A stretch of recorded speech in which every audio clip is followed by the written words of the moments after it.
Papa u zgjodh në momentin që Sali Berisha përmbante miting në Shkodër. Në një moment tjetër, kjo do ishte një shenjë nga Zoti, një sinjal që po i vinte nga lart doktorit për rikthimin dhe për përmbylljen e misionit të tij. Papa ishte edhe amerikan. Por jo. Në Shkodër, Berisha zgjodhi të fliste për një tjetër amerikan, për Laçivitën dhe fiksimin e tij për të shkuar në Amerikë. Pasi nisi një zhurmë gazmore përmes një gazetari amerikan, doktori bëri kështu përpjekjen finale jo për të shkuar në Amerikë, po për të bindur aq mbështetës sa ka që t'i bashkohen atij në mitingun e Paskuqanit nesër pasdite. Në fakt Berisha premtoi që do të bashkonte djathtët kur u rikthye dhe të djathtën, por sot ajo është cop, jo thjesht në përmbajtje, por dhe në formë. Berisha ka partinë demokratike të madhe, po një cop ja ka marrë Luli dhe e ruan fort kur flen gjumë. Një tjetër e Rombeo Agronsheaj dhe e teston çdo ditë në call center. Një pjesë tjetër thotë se e ka dhe Tik Lapaj. Së fundmi dhe Arlin Qori pretendon llokmën e vet të djathta, ndërsa një grumull jo i vogël i të djathtësh thonë se ata përfaqësojnë të djathtën e vërtet, pro pronës, pro Zotit, pro drejtësisë dhe pro Amerikës. Por e vërteta e madhe dhe e hidhur e këtyre zgjedhjeve, ose më saktë ditës pas tyre, është se kur të dalë rezultati, secila prej të djathtave duhet në radhë të parë të gjejë përgjegjësin te pasqyra e vet. Përballë tyre Edi Rama po luan me shifrat e fitores që duket e sigurt për të. Me pleqt e Kuçit piu sot një tegë raki, hapi një copë letër dhe vizatoi shifrat e fitores dhe nuk fsheu dot dëshirën e tij për të kapur 84 votat e shumicës së cilësuar, që i sigurojnë atij një qetësi relative përballë klithmave të gazit, fjalimeve elokuente të Mulit dhe kërcënimeve prej bokseri amator të Bledion Albatit në kuvendin e ardhshëm. Por pas Kuçit fshihet dhe një garë fort brenda llojit, si dhe rreziku i zhduket se një klase të tërë politike, le të themi veterane nga Partia Socialiste, nga gara e ashpër në listën e hapur. Për këtë do të flasim fillimisht në program. Sigla.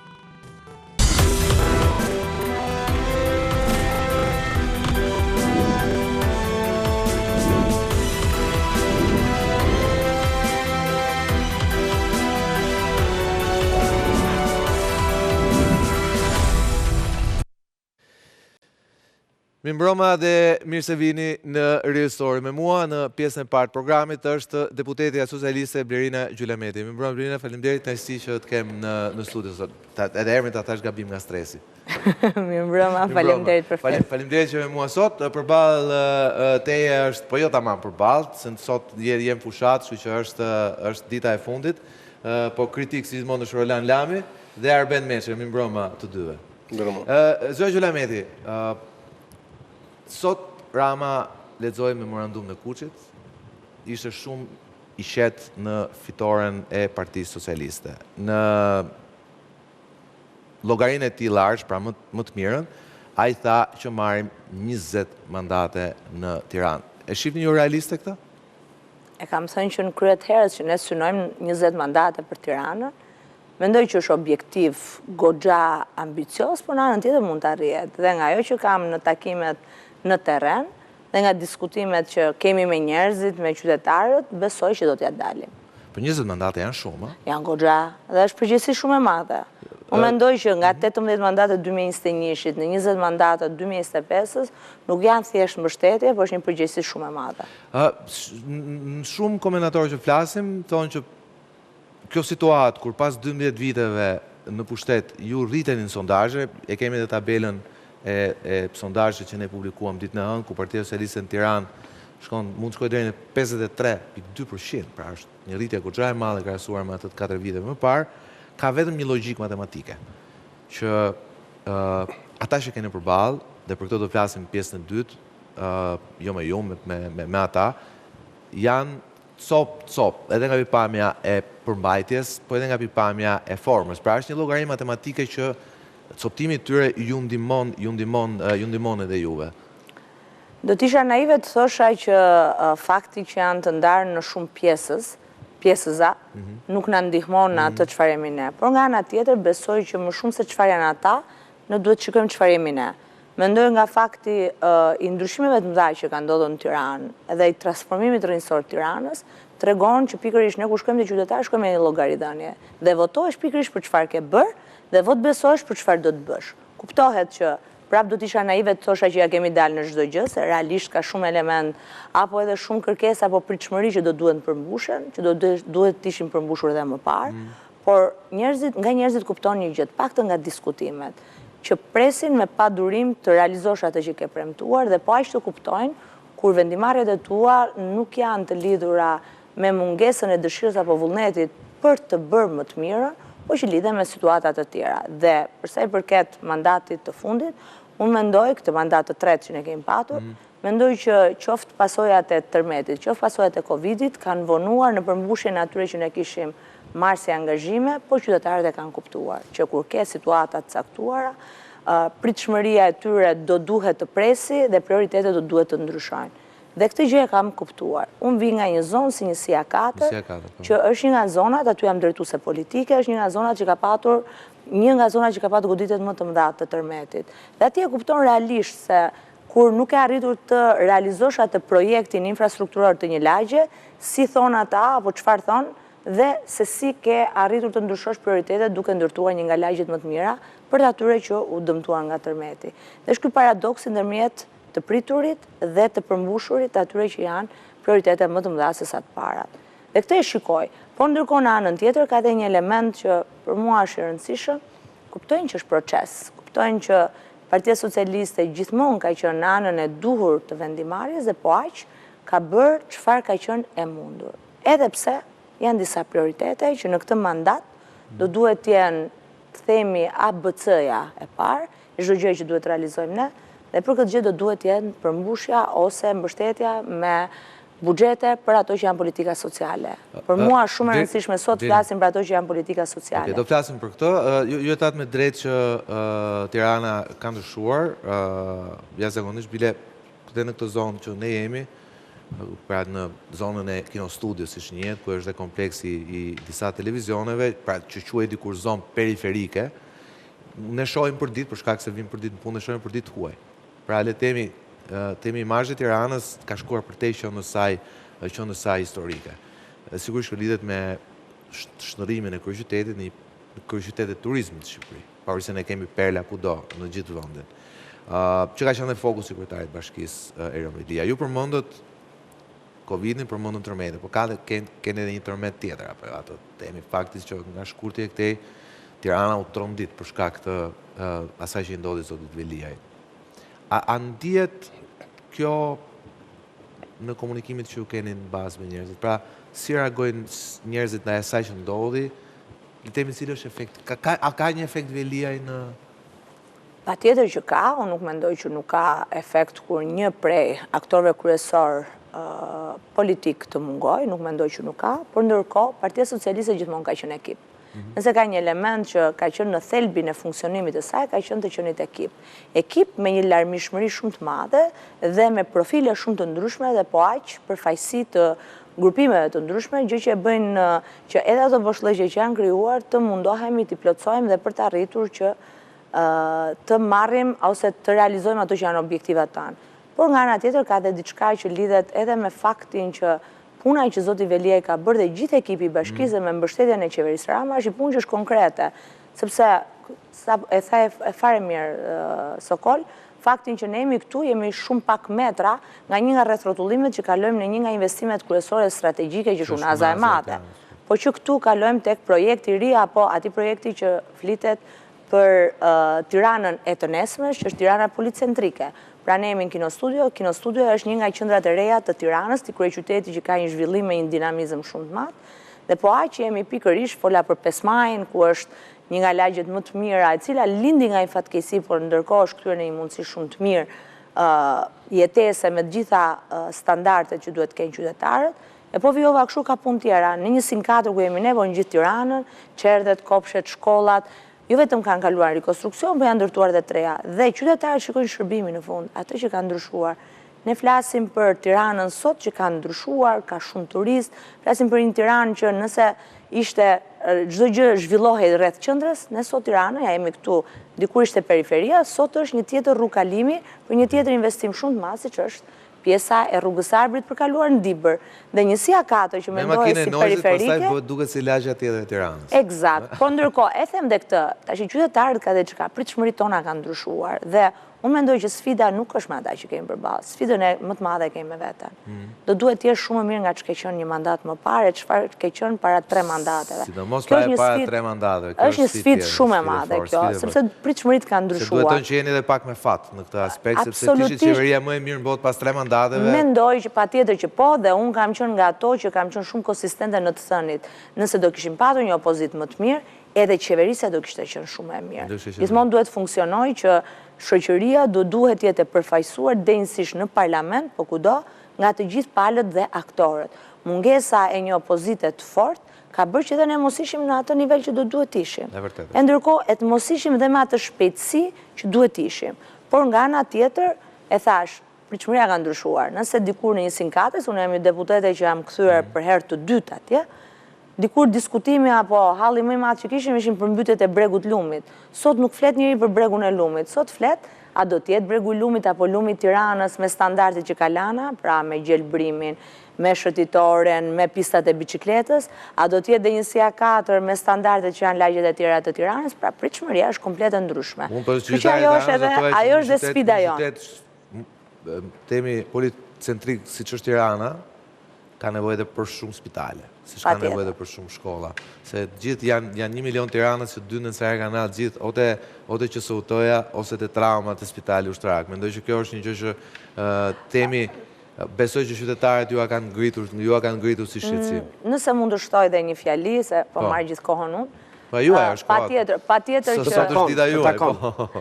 Patjetër... E juaj dhe e papës, kuptohet. Atëherë është pakës më shumë e papës atëherë dhe më pak e imja, se është ngjarje më e madhe ajo se sa kjo që kam unë. Gjithsesi për këtë Tiranën tonë të vogël, për këtë botën tonë të vogël këtu, është shumë e rëndësishme dhe kjo që po themi, patjetër, madje po të shikojmë kjo lagja këtu, po gjithë Tirana ka një ndryshim rrënjësor dhe realisht ne kemi sfidë tjetër. Për mua është një sfidë shumë e madhe. Unë e kam nisur dikur ku kam qenë deputete në Astir e në Kashar për të folur me qytetarët, përse si shërbimet që ofrohen në lagje lidhen me atë që është numri banorëve. Ne dim këtë. Dhe angazhimi dhe sfida e madhe është që qytetarët të regjistrohen aty ku jetojnë. Sepse ne kemi një gjë, në 104 jetojnë mbi 77.000 banorë, në realitet janë më shumë, janë mbi 80.000 dhe 90.000. Regjistrimi tyre bën që edhe parashikimi apo planifikimi që kemi për institucionet të tjera të shërbimit shëndetësor apo arsimor, lidhen me numrin e banorëve. Kjo është sfidë. Sot ne jemi jo shumë larg nga një blok pallatesh që është ndërtuar vetëm në 5-6 vitet e fundit. Dhe numri i banorëve këtu është një numër i cili i ka tejkaluar dhe të gjithë shumë pishuar, po edhe ato numrat për cilët do duhet shikosh një qerdhe, një kopësh e një shkollë të re. Meçe? Apo Landi? Ju bëni pjesë tek deputetët të cilët jeni hedhur në det, se jeni tek lista e hapur, për të testuar humorin e elektoratit qytetit kryesisht Tiranës, për të kthyer restun partisë për shkak se ka investuar tek ju dhe ke një lloj detyrimi ndaj asaj, dhe për të bërë pjesë tek ekipi i Partisë Socialiste për të sjellë në hambarin e Partisë Socialiste vota më shumë për të shkuar tek ajo ambici që ju e thatë pak më lartë për numrin e mandatëve. Dhe nisur nga kjo, ajo që është karakteristik e kandidatëve që janë vendosur listat e hapura, është fakti që, se ju e dini dhe shumë më mirë se unë, që taktikisht janë përcaktuar dhe zonat ku kryesisht kandidatët në listat e hapur do operojnë. Dhe janë zonat të cilët jo detyrimisht lidhen me lidhje, me jetesën aty, me investime që mund të kenë bërë, ngaherë ka dhe një abuzivitet në lidhje me përcaktimin e zonave. A mendoni që kjo ka sjell disfavorizim të disa kandidatëve në listat e hapur dhe favorizim të disa të tjerëve? Dhe ndoshta ka vend për të rregulluar në zgjedhjet e tjera të radhës. Dhe sa mund penalizoj kjo ju në rastin konkret? Spari besoj që është goxha sfiduese kjo gara e kësaj radhe dhe është për herë të parë, është ndryshe nga çdo herë tjetër. Unë e kam, do të thënë, kandidoj për herë të katërt, dhe kur kam nisur të isha pjesë e listave të Partisë Socialiste në 2013, nuk kam qenë në listën e mbyllur, apo të atyre mandateve që pritej që të merrnin, unë kam qenë në 22-ta në listë, por kjo nuk më ka penguar atëherë të punoja sikur të isha e para listës. Jeni në të njëjtën zonë apo në zonë tjetër? Unë kam qenë në 105 atëherë, pastaj kam kaluar 104 në 2015, pastaj 2017 në 104 këtu ku jam rikthyer, Kam kaluar në kombinat, kam kaluar në Astir, Kashar, Vaqar, ato zona. Më pas në 2021 po Gradec, rikthimi im për shkak detyrës që mora përsëri në parti më solli në Tiranë, dhe që nga atëherë jam tek njësia 4 përsëri. Është sfiduese patjetër, nuk është. Por dua t'ju them dy gjëra. Unë kam qenë edhe antar i komisionit të reformës zgjedhore, kur diskutoheshin edhe për mënyrën apo sistemin e ri që do të kishim elektoral. Që në kryet herës kam qenë nga ato që e kam shprehur pa u vendosur ende se si do të ishte, që do të doja të isha në listë hapur. Kjo për një qëllim të thjeshtë, jo sepse unë dua të sfidoj fatin, absolutisht jo, por mendoj që... Se në fakt e sfidoni fatin, besoj, jeni koshente për këtë që e sfidoni fatin. Jo sepse doja të sfidoja faktin, por mendoj që të gjithat avantazhin që mund të merrja, unë e ka marrë. Pra në kuptimin e listës së tyre e ka marrë dhe avantazhin. Që nga 2013 deri më sot, kam mbajtur disa detyra në Partinë Socialiste që kanë qenë të nivelit më të lartë mundshëm. Deri në kam qenë drejtuese e Qarku Tiranë, kryetare partie e Qarku. Kam qenë kryetare partie, kam qenë sekretare koordinimit elektoral të gjithë Shqipërisë deri para një viti, kështu që të gjitha detyrat më të larta të mundshme i kam patur. Që në këtë pjesë çfarë do lloj avantazhi që unë të merrja e kam patur ndër vite. Sot është momenti, si kundër ju e thatë, që unë këtë avantazh apo kontribut ta kthej në një mbështetje për Partinë Socialiste për të arritur që ne të marrim ato mandate dhe për të arritur ato ambicie që ne kemi. Dhe do duhet të them vetëm dhe kaq që e kam. Unë pavarësisht jam apo jo në politik, unë kam treguar që jam një aktiviste në shoqërinë shqiptare. Politika është një mënyrë për t'ia dalë të realizosh një pjesë të mirë të atyre ambicieve që ke si pyetja ime me që jemi thua është kjo që nisur nga ky background që ju thatë. Krijon kjo një disfavor për një kandidat i cili nuk ka si vin eksperiencën tuaj partijake dhe sot në listat e hapura. Është kjo formulë 90% e ngardhë e vjetër, 90% e ngardhë e vjetër. E kandidatëve që vinë ke listat e hapura që nuk ka një CV si ju, janë të disfavorizuar me këtë sistem, apo jo? Patjetër, dhe nëse më pyesni si duhet ishte sistemi, kam qenë me idenë që sistemi do duhet ishte i hapur tërësisht, përveç një formule korrigjuese për ata që e kishin për herë të parë, që ta kishin atë avantazhin fillestar, që kam qenë që në kry. Ndërkohë në anën tjetër, për të gjithë të tjerët, secili prej nesh hyn në një garë dhe jep kontributin e vet. Pastaj ka momentin e dytë që mund të kalosh në një listë tjetër, momentin e tretë.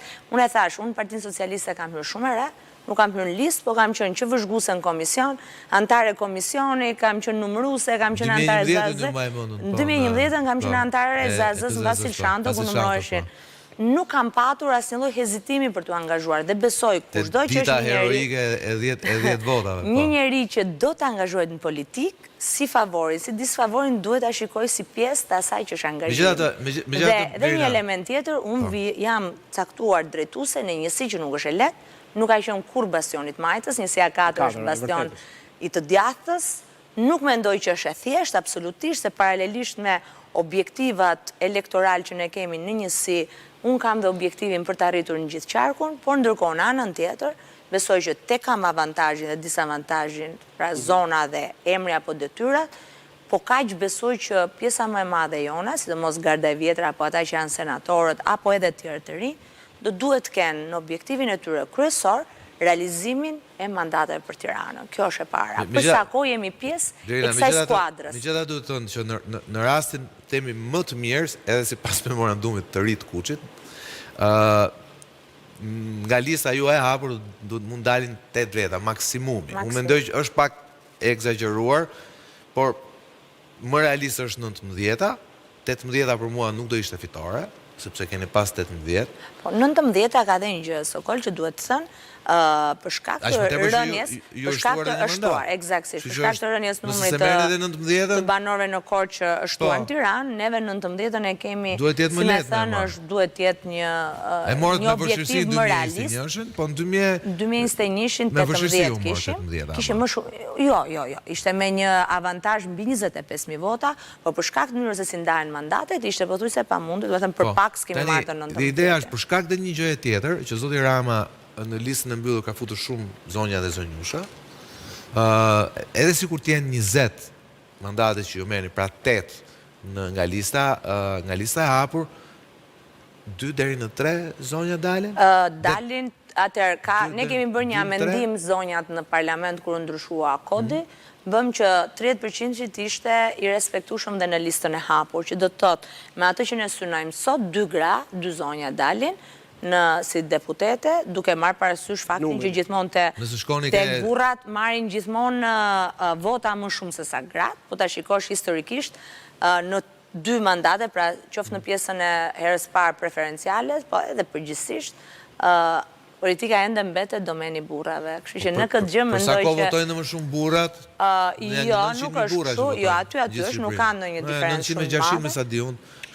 Jo, nuk ka diferencë madhe, po është çështja që burrat është domeni burrave politika më shumë, dhe numri votave për cilët për kolegët apo për kandidatët burra gjithmonë është më i lartë. Po kjo ja bën edhe më të vështirë garën ama. Ne e bën absolutisht, unë nuk mendoj që për gratë është e thjesht bësh politik, as ti je i angazhuar, as të arrish të kesh fonde, nuk është fare thjesht, është e vështirë, por në anën tjetër mendoj edhe një gjë tjetër që tani përsa kohë kemi vendosur të jemi pjesë e këtij spektrit politik, gjithë secila prej nesh duhet të angazhohet. Më pas, kur të përfundojmë të zgjedhje, nëse do të jem parlament, atë gjë që kam nisur prej disa vitesh do dua që të kem mbështetjen për ta realizuar, që ndryshimi për ligjin e partive politike dhe financimit të ketë edhe financim sipas kuotave gjinore. Kuota gjinore, pavarësisht, unë nuk dua të jem politik se jam grua, por është një mekanizëm për të siguruar që të kemi zonja në parlament, dhe po aq është një mekanizëm që do duhet jetë edhe i lidhur me pjesën e financimit, se tek pjesa e grave, edhe pjesa e financave është më e vështirë se sa tek burrat. Meçer? Partia Socialiste ka një epërsi në këtë proces, sepse është një parti absolutisht organizuar, është gati militare në organizim. Çka do të thotë çdo aktivitet e rekordon dhe prodhon listën e rekorduar, që do të thotë që edhe në qoftë se nuk zë vend në parlament, përsëri radha është në një proces tjetër. Dhe këtë e ka absolutisht konsoliduar dhe kjo është forca kryesore e Partisë Socialiste në zgjedhje. Sepse një strukturë organizuar ka benefite të jashtëzakonshme dhe krijon supremaci nga çdo lloj kundërshtari vetëm fal organizimit. Kështu që në këtë kuadër, është e parë që një kandidate për deputete del në media, pjesa tjetër është terren, dhe gjithë punë e këtyre është terren. Nuk kemi parë kandidatë. Me zorë është shkëputëm. Dhe në qoftë se sot futesh edhe në ato postrat e afishuara, sot çuditërisht unë kam parë më tepër kandidat PD-s të PS-s në postra. Jo, edhe unë, kjo është e vërtetë. Në rrugë shikon më shumë... Pse? Sepse ka një filozofi të ndryshme Partia Demokratike e Partisë Socialiste. Në mënyrën si funksionojnë, është më individualiste Partia Demokratike, është më grup Partia Socialiste. Dhe në këtë kuadër, kur e dëgjoj, shoh thjesht një argument të asaj bindje time, pra plotësim të bindjes time. Kjo është e para. E dyta, gjithë ai përshkrimi që u bët fliste për projekte zhvillimi. Po i themu, në projekte zhvillimit, Partia Socialiste ka me qartë krenohet tashmë. Unë si inxhinier, duke mos mbajtur një moment krahun e Partisë Socialiste për duke bërë analizë, sidomos të projektet e infrastrukturës, projektet urbane e tjera, absolutisht nuk e quaj as presje, përveç faktit që doktori po mori pushtetin do mbyll tunelin e Llogaras, dhe do bëjë sa veprime tjera pastaj. Sot mbylli i Albanian? Jo, sot ndodhi një fenomen i tillë, sot do kaloj në ndjekje penale në SPAK inaugurimi i Vlorës, sepse është hapur në kushteve jo të teknike. Më thënë janë kësaj natyre që nuk e cënojnë për i të vërtetë, bëri një farë shakaje për të thënë që projektet e zhvillimit që ju keni janë të thella. Unë jam absolutisht i dashuruar me koridorin 8, kam luftuar për koridorin 8 dhe e shoh të plotësuar atë që është një nga korridoret më strategjike. Shoh koridorin blu në planin jo të Tiranës, gjithmonë se Tiranës mund të flisni përsëri dhe me koridorin blu dhe me koridorin e 8, korridori që na lidh me Europën. Shqipëria përfundimisht bëhet lidh Europën me lindje në resursin e vet gjeopolitik historik. Shqipëria ka pasur pozicion gjeopolitik. Kështu që në këto plane nuk kam ç'të bëj debat. Ajo që un kam tani problem dhe që është një ndjesi që un e ndjej gjithmonë kur kontaktoj me qytetarët, është një fenomen të cilin nuk e di duhet t'ja trajtoj tani, por ju garantoj që mbasi të mbarojnë zgjedhjet, që natyrisht do t'i fitoni, unë do t'i jem në oponenca kryesore ndaj jush, që është fenomeni 5D. fenomeni 5D është pika me dobët të udhëheqjes së Partisë Demokratike, Partisë Socialiste. Çfarë ka ndodhur në këtë periudhë? Individ brenda jush, lere si i kinë goditur, se ku i goditur të spaku, Ti thua problem vetëm për sqarim. Ti thua problemi që u shfaq në Tiranë është fenomeni i gjithë Partisë Socialiste thonë ju? Fenomeni 5D është një fenomen i perceptuar negativisht nga qytetarët e Republikës së Shqipërisë për sa i përket qeverisjes Partisë Socialiste. Që do të thotë, unë nuk e di ju, do ta keni perceptuar dhe në kontaktet që bëni, ka një politikë që ka prodhuar një perceptim të diferencës. Dhe qytetari i Shqipërisë në mënyrë posaçme reagon në mënyrë posaçme ndaj diskriminimit të tij, ndaj diferencës. Dhe diferencës sociale. Në këtë kuadër dhe në kuadrin e gjetjes së hapësirave të elementeve që ju i keni zgjedhë qeverisje, por që kanë abuzuar në mënyrë jo pak me ligjin. Është e vërtetë se paku ka dhënë shumë goditje, po ka që vërtet që brenda gjerisë tuaj është prodhuar ky korrupsion. Atëre, pikërisht të fenomen nuk e di si e keni trajtuar dhe do të ishte shumë pozitive edhe për të bindur qytetarin e Republikës së Shqipërisë, nuk ka kohë tani, po thjesht për të trajtuar që po, një nga prioritetet tuaja në sezonin që do të vi, krahas këtyre elementeve të politikës sociale, të urbanizimit, të politikave zhvillimit, të jetë dhe i mekanizëm i brendshëm tashmë. Aq më tepër që Rama e ka premtuar këtë gjë. Pikërisht. Dhe në këtë kuadër qytetari e pret, jo një pretim të tillë, po një mekanizëm absolutisht shumë serios të një vetë kontrolli, sepse jeni një strukturë që do merri parlamentin, natyrisht keni qeverinë dhe praktikisht ju jeni. Ti thua, jemi te ai momenti që teza që thot Rama, përgjegjësia është individuale, tashmë bie. Tani bie, ka më përgjegjësi individuale sepse brenda teje u prodhua ky mekanizëm. Pra, ti ke prodhuar një institucion i cili ka qeduar diku dhe të ka prodhuar këtë gjë që ka godit spaku. Dhe është për të falenduar faktin i mbështetjes që i keni dhënë spakut. Po mjafton kjo? Dhe unë them jo, nuk mjafton. Nuk mjafton sepse spaku nuk po godet korrupsion të trashëguar, po godet një korrupsion të prodhuar brenda gjerit tuaj. Dhe në këtë kuadër thash, do vazhdoj, do mbaroj ky sezon dhe ne do futemi në atë jetë normale ku prioriteti në marrëdhënie me qytetarin do jetë pikërisht ky element. Për të tjerat, jeni sigurt që jeni në rrugë absolutisht pozitive dhe thash, unë nuk gjej gjë në planet e zhvillimit gjithmonë, po them, ku mundet të debatoj, nuk debatoj dot, sepse ajo është në rrugë të drejtë. Këtu në këtë pikë, perceptimi qytetarëve gjithmonë në kontaktet që bëjmë ne, gjithmonë na kundërvihet. Lorena? Atëherë, jam e bindur për një gjë që mekanizmat e kontrollit brendshëm, pra auditi brendshëm i institucioneve duhet të ketë një rol komplet të ndryshëm nga ai që ka patur deri më sot, se në momentet që e kanë këtë lloj roli, nuk do të jetë vetëm si një detyrë e spakut, si pjesa ndëshkuese fundore, po do duhet pikërisht të ketë një rol që të jetë parandalues, parandëshkimi. Parandalimi dhe për mua edhe në ato institucione që ne kemi raportuar në Kuvendin e Shqipërisë, kjo ka qenë diskutimi i kahershëm prej vitesh tashmë, jo tani, të mekanizmit të kontrollit të brendshëm në çdo institucion. Spaku është ndëshkimi dhe për këtë gjë kemi patur dhe një diskutim shumë madh për rishikimin e ligjit të kontrollit lartë shtetit, kur nuk duhet të jetë si pika që vetëm konstaton, po duhet të jetë parandaluese dhe bashkëpunuese me institucionet para se të ndodhë gjitha kjo.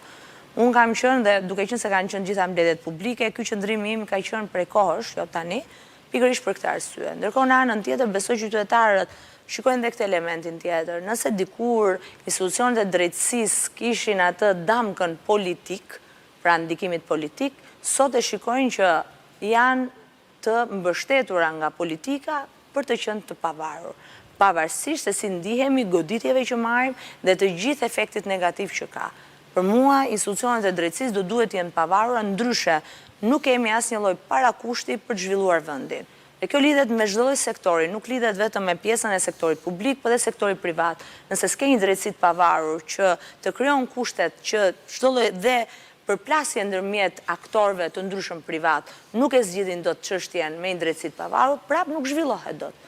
Për këtë gjë është shumë e rëndësishme. Ndërkohë në anën tjetër, një kërkesë, ua thash, e qytetarëve është pjesa e një shpërndarje më të mirë të të ardhurat, krijimit kushteve më të mira, një drejtësie sociale më të mirë, sepse tani jemi në kushte, përsa ko ke një ekonomi të zhvilluar, ke rritje ekonomike, ke ulje të borxhit, po funksionon sektorët kryesor që prodhojnë ekonomia apo prodhojnë rritje ekonomike, sot duhet ketë një shpërndarje më të mirë.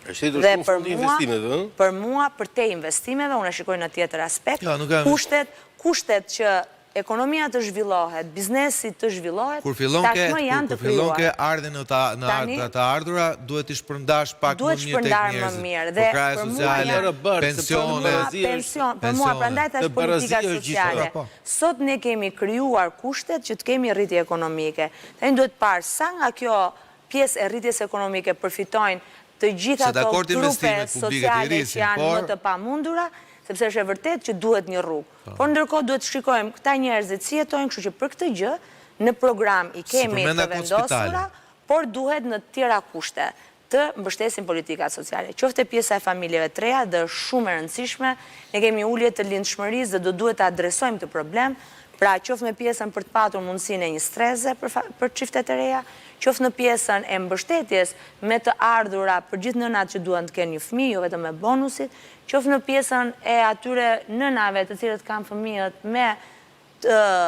me paftësi ose me aftësi të veçanta, është më mirë ta themi, që duhet të adresojmë dhe këtë problematik, qoftë në pjesën tjetër për të mbështetur të gjitha ata të cilët kanë punuar për të patur këtë vend kështu siç e kemi, që është pjesa e reformës pensionet. E kam nisur që në 2015 në këtë diskutim, sot jemi në kushte shumë të mira ekonomike dhe tek qytetarët e Shqipërisë përfitojnë nga kjo rritje ekonomike, nëpërmjet punës tyre, po përfitojnë në investime zhvillim, duhet të shikojmë sa përfitojnë, pothuajse 800.000 banorë qytetarë të Shqipërisë nga kjo rritje ekonomike. Dhe për këtë gjë, unë e kam patur në diskutimin tim prioritetet e mia dhe do ta kem në vazhdimsi derisa të bëhet e mundur i shikimi dhe një reformës pensionale. Të tuat të partisë? Timin dhe të partisë. Partia e ka në fillim dhe më gjërazi, unë si ekonomiste, do jem zë shumë i fort për këtë, kam qenë që në 2015 dhe do vazhdoj të jem. Brena, sigurisht je nga kandidatët më të forta Sonja. Fjala femra nuk më pëlqen kur përdoret në politikë. Është më mirë. Është më mirë Sonja. Dhe edhe për etikë e thaj shumë mirë. Nuk pëlqen nga kur përdoret. Te meshku vetë eri. Po ke zonja atjo. Grua. Dhe grua, po, okej. Po nuk ka ju në vetëm gra, keni dhe ca vajza në kandidate. Sigurisht janë kandidatë më të forta në këto zgjedhje politike, dhe jo vetëm në sensin gjinor, po je vërtet në kandidatë më të forta në Tiranë. Por ka gjithmonë një variant B. Dhe nëse ky variant B ndodh, si e shikon vetëm? Për shumë Rama thotë, Rama ka gjithmonë skemën që sa kohë ka dhe kabinetin qeveritar, ka gjithmonë vend për njerëz, jo për kombesim, s'është kombesim, po ku mund t'japi funksion edhe brenda kësaj. Por Rama është i paparashikueshëm. Siç e tregonte vetë sa herë mbledhet dhe ndryshon qeverinë, ku mbyllet në kullën ndërmi. Po, ideja është, a ka jetë politike e Blerina në një parti politike shqiptare, edhe nëse nuk je deputet, edhe nëse nuk je ministër? Unë kam të reguar që kam qenë pjesë e politikës dhe pa qenë deputete. Do vazhdoj të mbetem pjesë e Partisë Socialiste, politikës dhe aktiviste në shoqëri, pavarësisht pjesës së mandatit deputetit, dhe po aq, pedagoge, si kundër kam qenë gjithmonë, do vazhdoj se ka qenë në ndrajime, është përmbushja e ëndrrëstime, vazhdon të jetë dhe është kënaqësia më e madhe që kam patur për te pjesës. Unë gjithmonë bëj një lloj paralele. Çfarë fiton njeriu po tjetë në mësimdhënie dhe çfarë fiton në pjesën po tjetë politik. Është pak a shumë e njëjta gjë, por me një spektër më të gjerë të ndikimit dhe një përgjegjësi më të madhe në politik. Se njëjta gjë, të japësh mësim ndikon te një grup njerëzish të rinj, të jesh në politik ndikon te një grup më i madh. Mua as angazhimi, as dëshira, po as vokacioni për të qenë pjesë e Partisë Socialiste nuk ndryshon nga fakti të qenit apo jo deputete. Megjithatë shpresojmë të shohim ku vend. Blerina Gjelameti, faleminderit shumë që ishe sot me mua. Ishte kënaqësi dhe bashkë me kolegët e mi, të urojmë suksese në 11 maj. Dhe shpresojmë të shohim ku vend. Faleminderit. Ditën më pas. Faleminderit Blerina dhe suksese. Mirë, shkojmë publicitet dhe rikthehemi pas pak dhe flasim pikërisht për të djathtën. Cop, rikthehemi pas pak.